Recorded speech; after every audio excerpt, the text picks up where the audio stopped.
Hey guys, welcome back to Procnation, and in this video, we're going to be taking a look at the Oppo Reno 4 Pro and talk about why this may be one of the best mid-range smartphones in the market right now.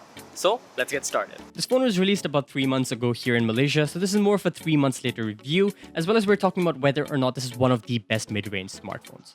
Now, Oppo says the major changes they've made and the improvements are going to be in the camera itself. They added a bunch of new features. So in this video, we're going to be exploring all those new changes and trying out the camera to the max potential on this phone. As always, let's start by talking about the overall build and quality of this smartphone. One thing you notice right away is that it's really light, like incredibly light. Especially compared to recent phones, this thing is like super feather light. You can just hold it around and you don't feel the weight to it. Almost feels like there's no battery even inside.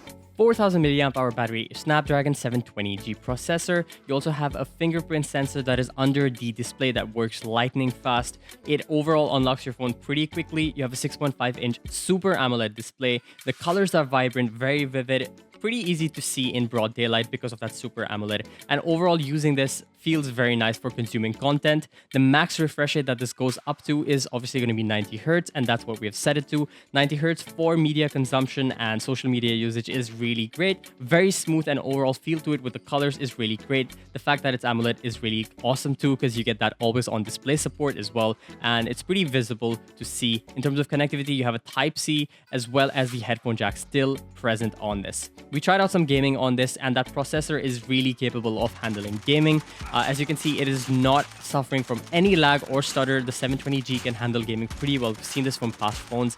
Playing games like Call of Duty Mobile, Among Us, obviously because it's trending right now. We tried all these kind of games and they had no issues whatsoever. Gaming on this is going to feel really smooth, and there's just generally no problems when gaming on this. Let's get to the actual bulk of the testing that we did, which is in the camera modules itself. This is the main change that we've seen from the previous generation with a lot of additions. You have a 48 megapixel main shooter that can downscale to 12 megapixel, 8 megapixel ultra wide, 2 megapixel macro lens, as well as 2 megapixel mono lens. Now let's get into the camera performance. Alright, so this is now the front camera video recording test with the Oppo Reno 4 Pro. We're doing 1080p at 30 FPS. I'm casually walking around. The sound that you're hearing is from the microphone as well. As you can see, there is no stabilization when I'm walking. There's no optical image stabilization, neither digital. And if I walk around, there's a little bit of camera shake. And as you can see, the highlights are kind of overexposed in the background. Let's activate the super steady mode for the front camera. Alright, so now activating the super steady mode, you guys can see it cropped in the image a little bit, but it made it a lot more stable. Now if I'm walking around and doing the same exact thing that I did in the previous video, you can see that there's a lot more stabilization here. It looks a lot more smooth. Me walking around, there's less shakes and less movement. Another thing that Oppo has been pushing really heavily on is the color mode for the camera. Right now we're using the AI color portrait for the front camera, and you can see everything in the background has been turned to black and white, except for me because I'm the subject. So the AI technology can recognize human beings, add color to them, and everything else is going to be black and white. And the way it does it is a very gradual fade in. So if I get out of frame and then get in frame, it'll gradually bring color to me rather than abruptly. And yes, it does have a full body application, so it'll work for the entire body rather than just the face. And as you can see, when I do move around, it kind of stays consistent with it, doesn't really lose it.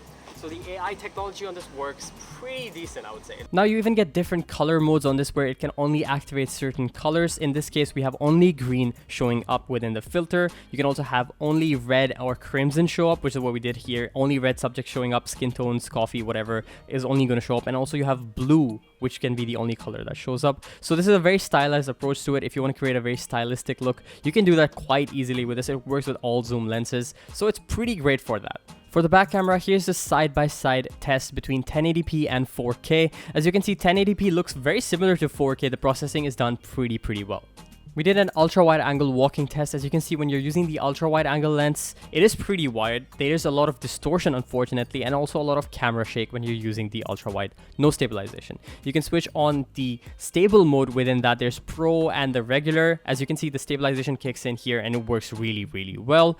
I tried to create a vlog/cinematic experience using this, and I took some footage using the phone itself. You can have your own color grade presets used within this. I'm using the f6, 7, and 8 filters within these videos. As you can see, it has really nice color tones to it, and the color recognition on this phone works really well. Color grading can be done within the camera itself, which is really great for people who are trying to create videos on the go and don't really want to have to deal with color grade later. So as you can see, I'm using 2 different filters here. This one is my favorite by far. The color grading on this looks really great. Very hipster, Instagrammy filter to it, and you can create vlogs very quick. Now these effects also do work with the front camera, and as you can see, it looks very color graded, very YouTube vlogger kind of look to it, and you can see the greens have been turned to a brownish tint. It looks pretty nice actually. If you want to make a quick vlog footage without color grading it by yourself, shooting with the f7 filter looks pretty good, so I guess you could try it out. Now let's get to the image quality. You have different levels of zoom: ultra wide, 1x, and then you can go all the way up to 5x in zoom. 5x loss of quality is there, but it's not as bad as some phones we've seen. It's alright. As mentioned earlier, it shoots at 48 megapixel, but you can downscale to 12. But you can also fake 108 megapixels like you can see right here, where it adds in additional detail by sharpening. This doesn't look the best when you zoom in, but overall it adds in a bit of sharpness and detail if that's what you want.